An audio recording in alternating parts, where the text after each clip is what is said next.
This is the case of the people of the state of Colorado versus James Egan Holmes, case number 12 CR 1522. The records reflect that Mr. Holmes is present with his attorneys and the prosecutors are present. We are outside the presence of the jury. Ms. Brady, did you want to, actually before I turn it over to you to discuss the issue that came up in terms of the media before the lunch break. In ruling on the objections to the people's PowerPoint presentation, I think I forgot to rule on one of the objections, which was slide number 49, that I think indicated at least 76 shots and at least 670 individual projectiles. And I think the objection was related to these statements being a misstatement of the evidence. Mr. Orman provided an explanation that satisfies me that it was an appropriate slide. I gave the jury an instruction that says ultimately they decide what the evidence is. The parties can disagree, but ultimately they determine what evidence was admitted. But I think given the explanation by Mr. Orman, I felt comfortable that this was not an inaccurate slide. So I wanted to supplement the record with that. All right, now let me turn it over to Ms. Brady. We're going to have Ms. Nelson make this argument to the court. Okay, Ms. Nelson. Yes, Your Honor. We were able to obtain capture a copy of the tweet itself, as well as a copy of the tweet along with some other tweets from other news organizations tweeting about the tweet. If I may approach your staff with the two exhibits that I've marked as CTR 98 and CTR 99. Yes, actually, why don't you give them to me first so that I can see May them. I approach? Yes. Oh, sure. Yes.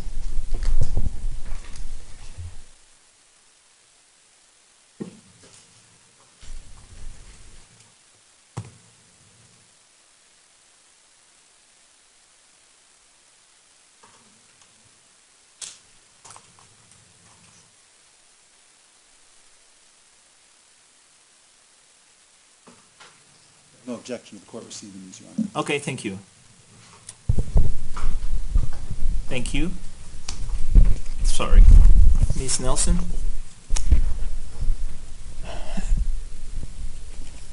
Your Honor, this is obviously a violation of Order C-197 that was issued on April 20th of this year that prohibits members of the media from publicly identifying any juror or publicly providing any information that was not disclosed in court, and that could reasonably lead to the identification of a juror.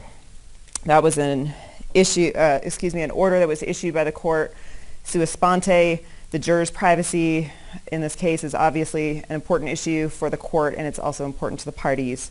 And the court has taken many steps to protect the jurors and the jurors' identities in this case.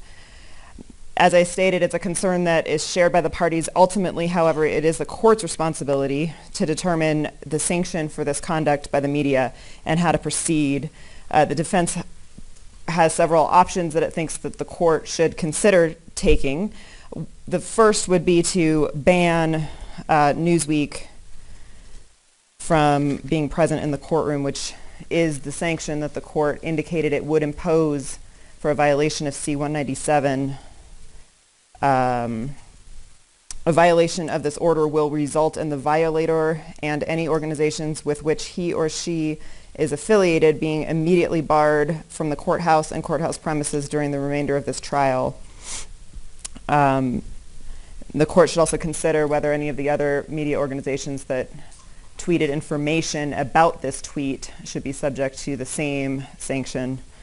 In addition, we think it would be appropriate for the court to consider issuing an indirect contempt citation under Colorado Rule of Civil Procedure 107, and either as part of that contempt proceeding or in addition to that contempt proceeding, consider appointing a special investigator, a special counsel to investigate this issue and how it came to pass that the media got a hold of this juror's information and published it on Twitter. It's ultimately up to the court. It's our position that the court should act swiftly and send a strong and important message to the media that this is a very serious violation It will not be tolerated, and if the media violates a court order, that there will be severe and serious consequences. All right, thank you. Anything from the people, Mr. Orman? I'm just trying to think this through, and I don't disagree with what Ms. Nelson said in any particular way. I'm just, and you know, I guess I took con law a long time ago when I was in law school, and I guess I know a little bit about freedom of the press and whatnot, but certainly I'm no expert on that. But so I'm just trying to sort of think through this just legally, step by step.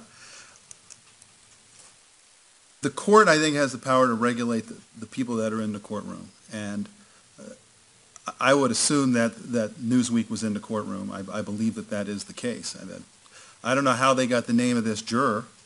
It could be that they recognized him. You know, stranger things that happen. It could be that they took information from voir dire and put two and two together and figured it out that way. It could be that somebody told them. There could be a bunch of different ways that they got that information. The court obviously is limited in its power. I see a note being brought in. Do you want me to wait to continue, Your Honor? No, you can continue. So, and I don't know what those limitations are. I don't know what those limitations are. So, and I don't know what the court should do. I think counsel, I'm kind of surprised, frankly, that tweet was still there. I would have thought that an organization like Newsweek would have deleted that tweet as soon as they heard about this, and I would have been surprised if they weren't watching on that camera right there. So that's surprising to me. It's somewhat shocking to me that was not deleted. And I guess I don't have anything else to say, Your Honor. I mean, you can certainly ban people from the courtroom. You can't ban everybody, nor would you want to. But unless you have a question for me, Your Honor, that's all I got. No, thank you. It's my understanding from the judicial branch's public information officer that there was actually a story about this from Newsweek. And as soon as he became aware of it, he contacted the reporter and had the reporter take it down after he showed the reporter my order, or forwarded to the reporter my order. He was not aware of the tweet, but the information was taken down. The tweet wasn't, and maybe it hasn't been taken down yet because Ms. Nelson was able to print C-TR, C-TR-98 and C-TR-99. But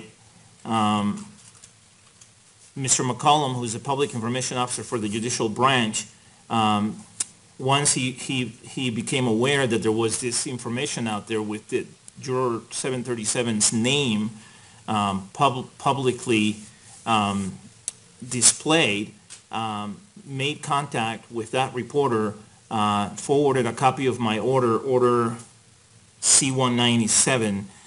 It's my understanding that the reporter and Newsweek have agreed or have indicated to Mr. McCollum that they're not intending to cover any part of the proceedings from here on out.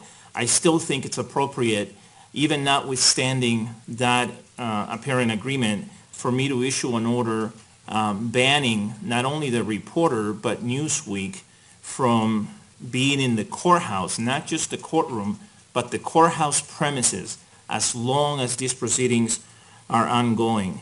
In terms of whether any other media organization should be sanctioned, I'm not aware of any other media organization that published the same information or that republished the same information. If the parties are aware of that, I would like to know about it, because that too would be improper. I don't know how Newsweek or this reporter from Newsweek found out about Juror 737's name, but frankly, Newsweek should know better. And it is really disappointing that something like this happened, especially given my order. And, you know, the record should be clear. that this case has received a lot of media coverage, a lot of media attention. There have been members of the media sitting here for months, and a lot of them, and they all have been professional. They all have complied with my rules. I think the only incident that I'm aware of that has taken place happened with respect to the contact between someone from Yahoo News and Marcus Weaver, and that was pretty mild too. And so everyone has complied with my orders. Everyone has done what they're supposed to do. And then here's someone who apparently thinks she's special, and she's not subject to my rules, and she's not subject to orders, and she can do apparently whatever she wants. So I'm going to issue an order not only prohibiting her from being on the courthouse premises while the proceedings are ongoing, but prohibiting Newsweek from being on the courthouse premises while the proceedings are ongoing. In terms of any other media organizations, if counsel become aware or are aware of any of them, I would like to know about that. In terms of the request for direct contempt, I actually think it would be indirect contempt, because direct contempt would be if it happened in the courtroom. No, Your Honor, and if I misspoke, I meant to say indirect. Okay. I thought I did, but that's what I meant. Yes. I may have misheard you. I thought you said direct, and I don't think this would be a direct contempt situation, and Ms. Nelson agrees. So to the extent that you said direct, then to the extent that you said direct, it sounds like that was inadvertent. But I don't think any further action is necessary. I think that issuing an order preventing Newsweek from being in the courthouse or being on courthouse premises while the proceedings are continuing is sufficient. Mr. Orman. Your Honor. And I am not asking the court to take any additional action, but since I know this, I just thought I would mention to the court. My understanding is that Newsweek actually, Newsweek publishes websites and stuff under different names, and I don't know if Your Honor is referring to a corporation or just that title, Newsweek. I'm pretty sure there's a website called The Daily Beast, which I think is owned and run by Newsweek. I mean, that could have changed. They may have sold them. So I just thought I would mention that to the court. It's a strange name, but that is my understanding. So, and I'm not asking the court to do anything. I just thought I would mention that. Okay, I'm going based on the information that I've been presented, and what I've been told is that it was somebody from Newsweek, and the two exhibits that were submitted by Ms. Nelson, which are C-TR-98 and C-TR-99, have the Newsweek logo on them. So, all right. By the way, the jury has a question. Since I have you here, we'll mark this as question number 1 during deliberations, during phase 1 deliberations. And the question is, the jury requests a TV/DVD player to view evidence, and then it appears to be signed by the foreperson. Do the people have a position with respect to that request? Well, I think that they should be able to view whatever evidence they want that's been admitted, and I don't remember exactly what procedure the court wanted to follow, and I don't know what the court had in mind about just giving them a DVD player or having them watch it in the courtroom. Different judges I've seen do it different ways. This is the first time this has come up. I have a feeling I know what they want to watch. All right. Does the defense need a little time before we proceed on this? We would like a little time, Your Honor, if you don't mind. I don't mind at all. I think that's appropriate. Is it okay if I give you about 15 minutes? Does that give you enough time, you think? Yes, it does. Okay. And I just have just a brief further record to make on the issue of Newsweek. Yes. Based on what we could tell, just so the record is clear, Newsweek itself has taken down the tweet. However, because of the nature of how this stuff works, there are still secondary websites, including a website called inagist.com that apparently is a website that algorithmically curates tweets based on popularity in real time. And if you Google some terms that are pretty easy to figure out, you can still pull that tweet up on that website. In addition, Mr. King pointed out to me that there's now an article in USA Today already discussing the issue of Newsweek being banned from the courtroom from publishing a juror's name on Twitter. And in addition, as the court exhibit that I provided to the court just a few moments ago indicates, there have been some other news media organizations, including 7 News and Colorado Public Radio, that have also tweeted about this incident. And then if people Google terms that are related to this incident, it would be very easy to still pull up this tweet. So it's a very serious problem, and we think the court should take some further action. With respect to Newsweek, is what you're saying? Or anyone who has retweeted this information. Well, in terms of Newsweek, I continue to be satisfied that the punishment that I have imposed is sufficient. In terms of anyone else who has retweeted it or has republished it, it has to be the juror's name. I mean, if agencies are reporting on the discussion that we're having and what has been brought to light today, I don't think they're in violation of my order. If agencies are publishing any jurors' names, whether they're just retweeting or republishing it, then I think that's a concern. So again, if I hear that there are other organizations that have done that, then that may be a different story in terms of whether I take action as to those other news agencies. But if a news agency is just reporting on what's happening here today in terms of the discussion without mentioning the juror's name, then that's not in violation of my order. So we'll take a break. We'll take 15 minutes, and then I'll give you folks a chance to think about the request from the jury. Mr. Brockler? Your Honor, may I, just to give the court something to consider in light of where we're at, and if this isn't timed well, please let me know. Just after we broke for lunch, Ms. Higgs was nice enough to bring over a PowerPoint presentation that they'd like to use presumptively for the second phase. And I would make a record about that when the court's prepared, but I have a copy for the court if it would like it in advance of this break. Okay. Yes, please. Any objection to me having that? No? Okay. Thank you. Yes. All right. Thank you.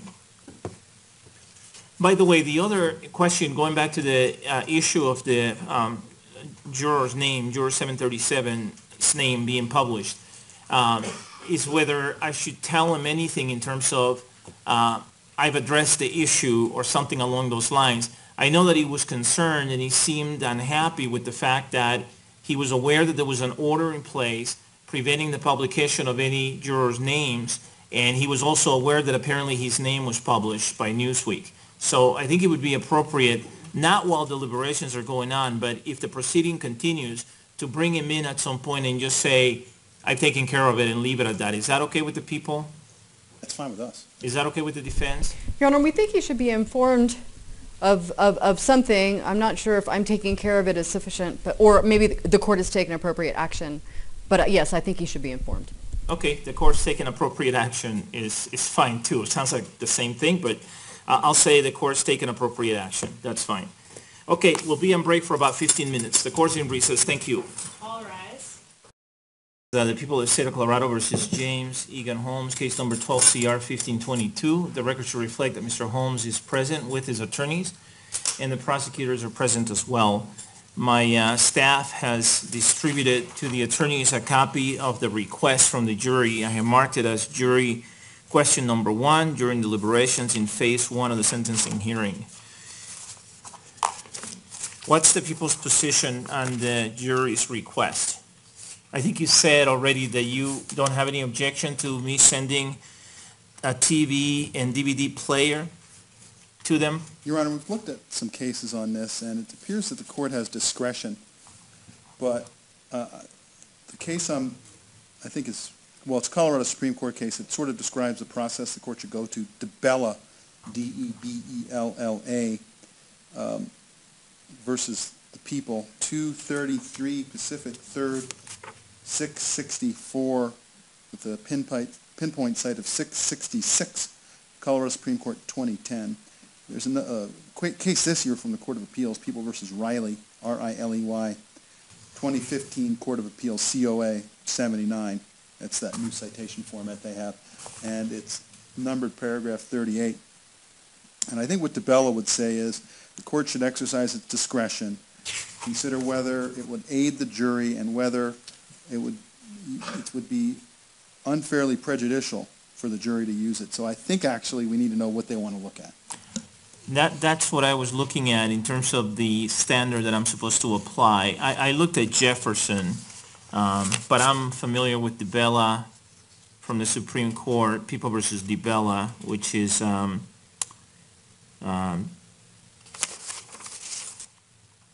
I think 212 Pacific 3rd, I believe, 666. And I'm also familiar with Frasco, 165 Pacific 3rd at pages 704 and 705. But Jefferson is People versus Jefferson. This is a Colorado Court of Appeals case from 2014. It's 2014 Westlaw 2769104. And it says, generally, a jury is permitted to take into the jury room all exhibits received into evidence, subject to the trial court's discretion to order otherwise. The trial court, however, has an obligation to ensure that evidence is not so selected nor used in such a manner that there is a likelihood of it being given undue weight or emphasis by the jury. This obligation is particularly pronounced with respect to jury access during deliberations to portions of trial testimony and to exhibits substituting for trial testimony. Now, I don't think we have any exhibits right now in the deliberations room that contain trial testimony or substitutes for trial testimony, but the rule doesn't apply only to trial testimony or exhibits that would substitute for trial testimony. It is more pronounced in those situations, but it applies to all exhibits. And in Jefferson, the court said that a trial court must oversee with caution the jury's use of exhibits of a testimonial character, including video recorded interviews of witnesses. Again, I don't think we have any such exhibits back in the jury room right now. Then the court said that the trial court must exercise its discretion to permit, deny, or limit the jury's use of a testimonial exhibit by assessing, one, whether the exhibit will aid the jury in its proper consideration of the case, and even if it would, two, whether a party will nevertheless be unfairly prejudiced, by the jury's use of the exhibit. Ultimately, the court has an obligation to assure that juries are not permitted to use exhibits in a manner that is unfairly prejudicial to a party. So even though that part of the opinion that discusses the two-prong analysis is specifically referring to a testimonial exhibit, and we don't have testimonial exhibits, I don't believe, in the jury room right now, I still think that the most prudent course of action is to apply the analysis now to the jury's request. But my question is, similar to the issue that was raised by Mr. Orman, how can I do the analysis if we don't know which exhibit the jury wants to see? And as much as I am disinclined to want to ask the jury for specific information during its deliberations, it seems like that may be the way that we have to go. But I'll hear from Ms. Nelson. Ms. Nelson, what do you think? What are your thoughts? We agree. And so is it okay with both of you then if I send back a question asking which exhibit or exhibits the jury is interested in viewing? Yes. Okay, I will do that. I will state it just like that. And then we will send it back to the jury room, and then I'll give you a copy of that question. And then as soon as we get an answer, I'll let you know, and then we'll have a discussion. Okay? All right, the court will be in recess again. Thank you. And his attorneys are present, and the prosecutors are present as well. I sent back a note in letter format indicating as follows: Dear members of the jury, this is in response to your request for a TV/DVD player to view evidence. Which exhibit or exhibits are you interested in viewing? And then I said sincerely, and then I signed it. the jury responded as follows. In response to which exhibits we wish to watch on DVD, People's 789, which is well, let me read it and I'll tell you what each one is. People's 789, People's 1023A, People's 400, People's 401, People's 1103. And then it is signed by the foreperson. I have marked that response as jury question number 2 during deliberations in phase 1 of the sentencing hearing, 12 CR 1522. Could you folks please give the attorneys a copy of that? 789 is the video interview of the defendant from July 20, 2012. 1023A is the audio interview of the defendant by Agent Gombiner and Detective Apple. 400 is a theater surveillance lobby video, as is 401 and 1103. All three of those, I believe, are surveillance lobby videos. And just so the record is clear, these are all people's exhibits, so P-TR-789, 1023A, 400, 401, and 1103. To the best of my recollection, 789 is about 10 minutes long. It's short. That's the interview by Detective Mel and Detective Apple that happened shortly after the defendant's arrest. 1023A is about 40 minutes long, I believe. That's an audio taped interview. 400 is a surveillance lobby video, and I don't know how long exactly 400 is. Some of the surveillance videos are longer than others, but I would estimate that the 3 surveillance videos that the jury has asked for amount to approximately 15 minutes at the most. Those are my best estimates. So based on that, how do the people want to proceed? Mr. Orman, do you want to make a record in terms of the analysis and the standard that I spoke about earlier? These are admitted items of evidence. I think the jury should be able to listen and watch them, listen to 1023A, watch the rest of them. I think the question becomes how the court wants to do that. I don't think there's any analysis that the court can go through that the jury doesn't get to see this evidence. They want to see it. It's been admitted. It seems to me to be, certainly 789, I think is relevant because the defendant makes a statement about a child in that video. 1023, I don't think there's any questions about the theater at all in that. It's all about the apartment, but so I don't know exactly why the jury wants to listen to that, but maybe they're curious as to whether maybe there was something about the theater in it. I'm not sure. 400, 401, and 1103 are all going to show the people coming in and out of the theater. 400, I believe, would show the defendant walking in and the various people there. I think 401 is the defendant, is all the people fleeing from the theater. And 1103, I believe, is the very brief portion that shows Veronica Mosier Sullivan. So I think all of those are relevant, and the court in its discretion should allow the jury to watch them. The question becomes how, and I would just submit to the court's discretion on that. All right, and before I get to Ms. Nelson, let me correct what I said earlier. I said that I couldn't remember that the jury had any testimonial exhibits. The jury has a couple of them, at least a couple of them. 789 is a testimonial exhibit. That's the videotaped interview of the defendant shortly after the arrest. And 1023A is also of a testimonial nature, and that is an audio-taped interview of the defendant by Agent Gombiner and Detective Apple. All right, Ms. Nelson?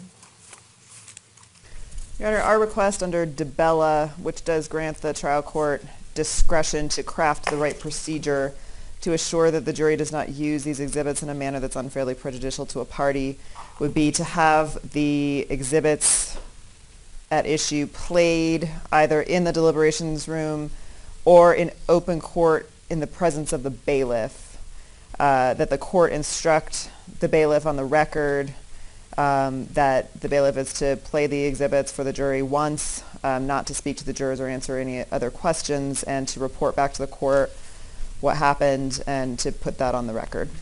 Okay, thank you. First of all, let me go through the analysis that the case law talks about. First, I have to assess whether the exhibits will aid the jury in its proper consideration of the case. And I find that these exhibits will aid the jury in its proper consideration of the case.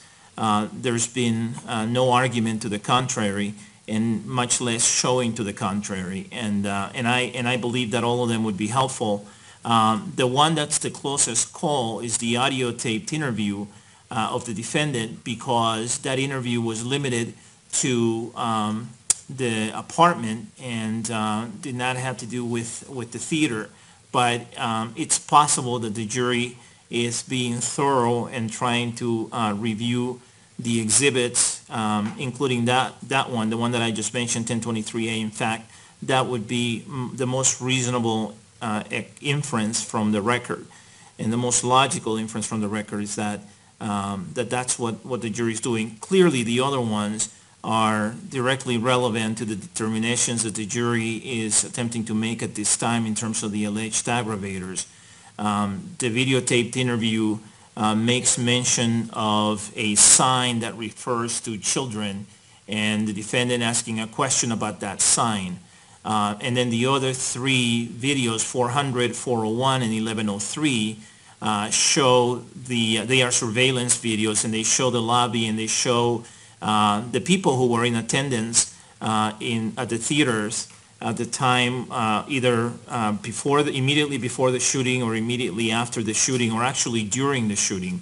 And it would be relevant, I think, in terms of seeing whether there were children there, how many people were there, that kind of thing.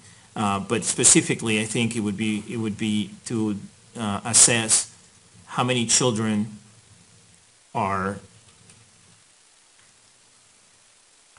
appear in one or more of those surveillance videos.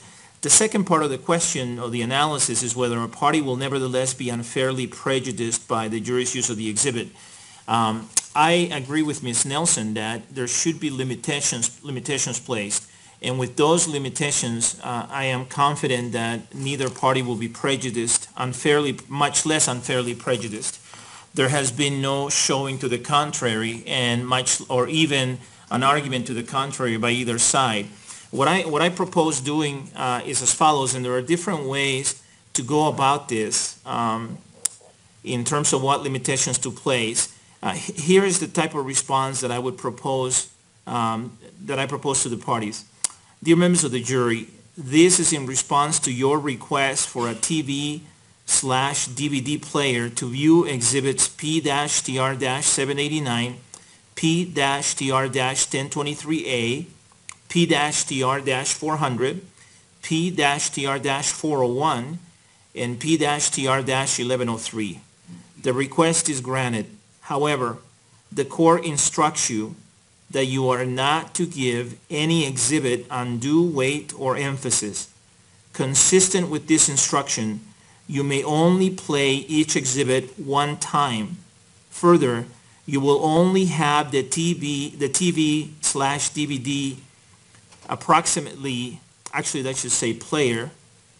TV/DVD player approximately 75 minutes, which is approximately the length of all the exhibits you are interested in viewing. Finally, you may not play any other exhibits without authorization from the court. If you need additional time, please let the court know. Sincerely, and then you would have my signature. Do the people have a position on that proposal? Your Honor, I don't. Would you like me to get with my paralegal and sort of add up the times? You can. So we can get the court a real total number? Yes, please. My best estimate is that the total will not exceed 75 minutes, but that's just my estimate.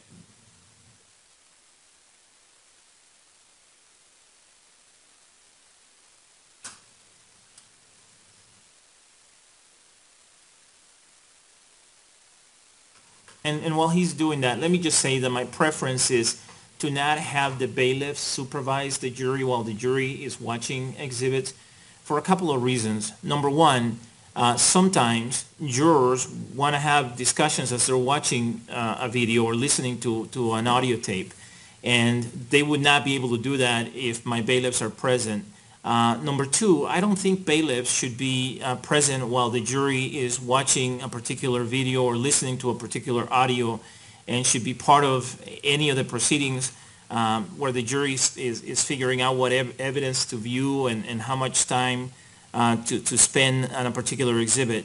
I'm giving them instructions, and I trust them that they will follow my instructions. And my preference is to place limitations and to not have the bailiffs present while they're viewing the exhibits. I think that the better practice, in my view, is to have them do it on their own, but to have limitations placed on them. The truth is that we're relying on them to follow the court's admonishments in other regards, and it doesn't make sense to trust them in that way, but not trust them with respect to these exhibits. And if I limit the time that they have the equipment available to play the exhibits, then I think it forces them to view them only one time, to not be going, to not replay any particular video, and to comply with all the instructions that I'm giving them. Ms. Nelson, I'm sorry, were you going to say something? By the way, you did say indirect when you were talking about contempt, so it was my mistake, not yours. Go ahead. Thank you, Your Honor.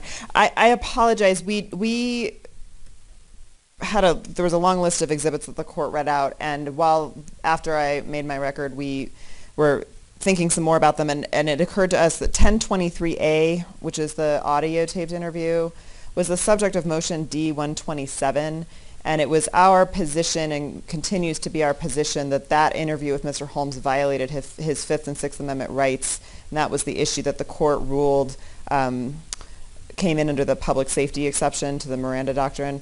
And so we would object to the jury viewing or listening to that audio tape because we continue to maintain that it was a Fifth and Sixth Amendment violation, and that that would be used in support of aggravation. And so we would also cite to Estelle versus Smith, Satterwhite versus Texas, and Powell versus Texas, as well as the Eighth Amendment in Colorado Constitution, Article 2, Section 20. Okay. We also continue to maintain our position that the bailiff should be present. Yes.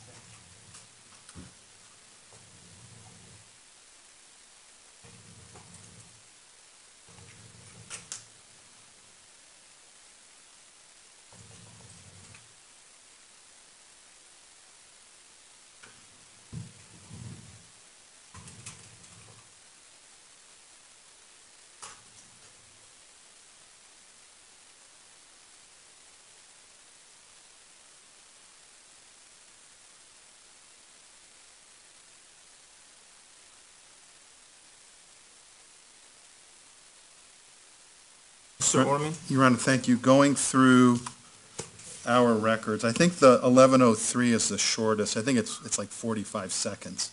Okay. That one, that's just from memory, but I remember it being very brief. 401, I'm just going to go backwards sort of. 401 is a theater surveillance video. It is 2 minutes, 56 seconds long. Okay. 400 is another theater surveillance movie, and that is 7:30.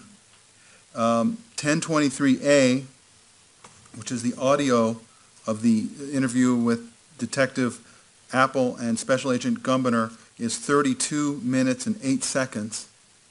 And 789, which is the video interview with Detective Apple and Detective Mel, is 4 minutes and 14 seconds long. I didn't add all them up because I just got the information straight from the paralegal, so if you want me to do that, I can endeavor to figure out how many minutes that is. That's okay. It's about 50 minutes total, so it's a little less than what I thought. Let me ask you about 1023A. I don't know if you heard the objection from Ms. Nelson. Ms. Nelson is right.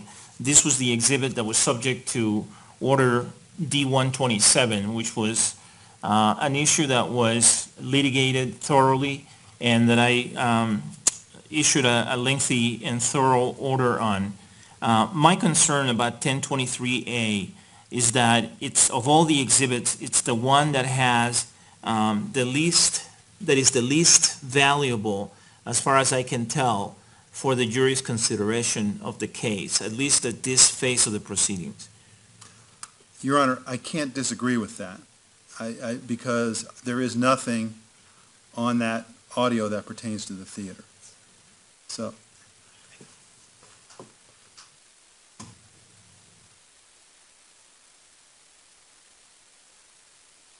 but the question is, Your Honor, and the issue I see is, the jury is obviously wanting to be thorough and listen to everything. And I can see a juror saying, I just really need to listen to 1023A to be sure that what's on there, if there's any information that is relevant to any of the issues. I mean, we're assuming that it's for the aggravator number 2. Yeah, we don't know, though, right? They haven't said, we wouldn't ask them. We don't know exactly what aggravating factor it is. We're just making that assumption. And I think it's a reasonable conclusion based on the 5 items that they want to watch and listen to. But we don't know that for sure. So I don't believe the court limited the admissibility of that evidence of 1023A.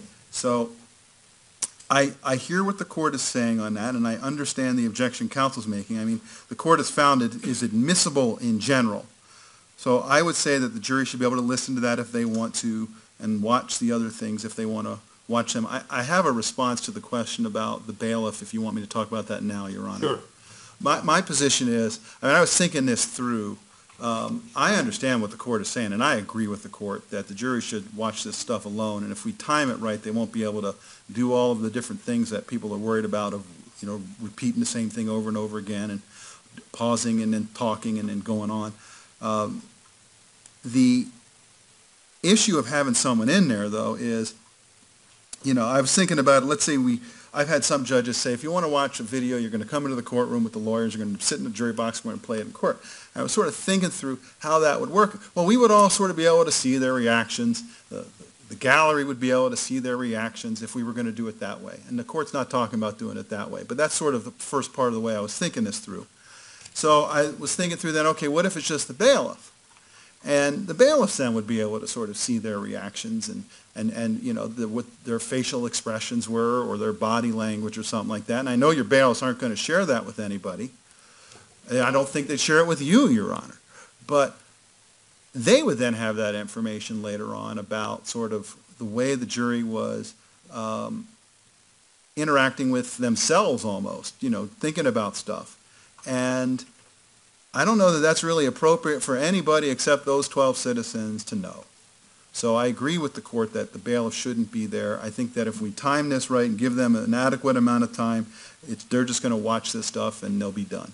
So that's my thought on it, Your Honor. Well, and there's also a risk that a juror might also, the jurors might inadvertently say something in front of the bailiffs. I've always taken the view that deliberations are sacred in a way, and nobody should be part of that. Nobody should see any of the deliberations at any point.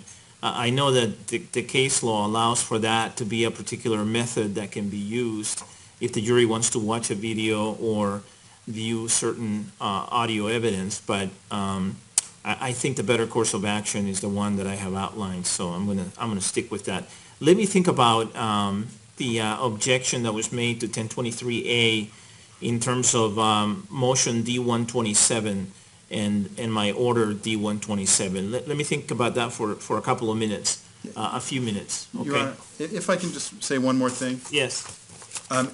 Regarding 1023A, I just want to put it out there that it's possible, and I'm not saying I believe this to be the case or I don't believe it to be the case, I just think it's possible that the jury wants to listen to that to know about the effort the defendant made to delay the police or other people from getting to that theater, because he talks about that in the conversation with Detective Apple and Detective Gumbiner.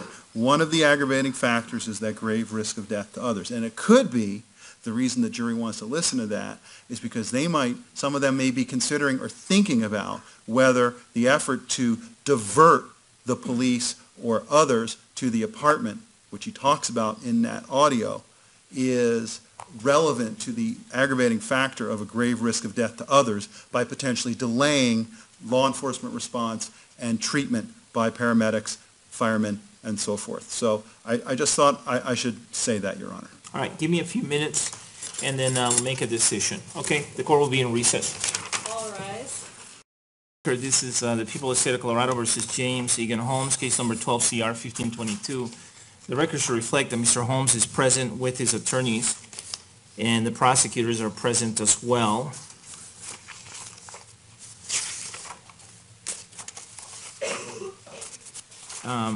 Going back to the Jefferson case, and Jefferson relied on Frasco and DiBella, both which are Colorado Supreme Court cases.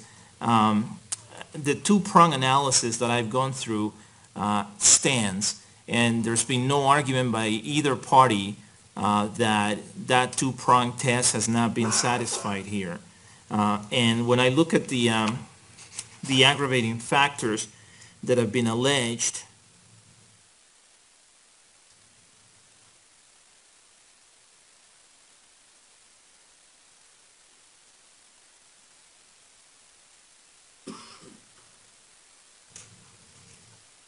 one reasonable possibility as to why the jury wants to listen to the audio recording is to determine whether there was mention of a child in that recording or in a different recording.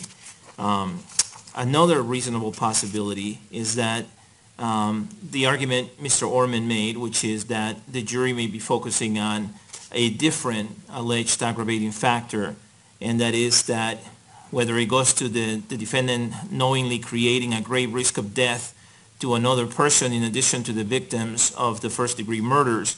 And there is some conversation in the audio recording about diversion. Another reasonable possibility is that the jury could be assessing the alleged aggravating, the aggravating factor that alleges that the defendant committed the offense of murder in the first degree in an especially heinous, cruel, or depraved manner. Again, the discussion on what the purpose of the setup in the apartment may go to whether the shooting was, and the murders at the shooting, during the shooting, were done in an especially heinous, cruel, or depraved manner, and specifically, it may go to the issue of whether there was unnecessary torture. And so given that there's no disagreement, no dispute in terms of that two-pronged test, I continue to find that the two-pronged test has been satisfied. The objection is with respect to motion D-127, and Ms. Nelson is right that that motion was filed, and I ruled on that motion, and as I indicated in my order D-127, it was a close call for me. But the reality is, I ruled that the audio recording was admissible. The audio recording was admitted into evidence and was played for the jury here in the courtroom. So given all that, at this point, the record is made with respect to the defense's objection, but it's an item of evidence that has been admitted, and I will treat it the same way as any other item of evidence that was admitted, as long as the two-prong analysis or the two-prong test in Jefferson and Frasco and DiBella is satisfied. So for those reasons, I will overrule the objection in terms of Exhibit P-TR-1023A. Here is the response that I have drafted.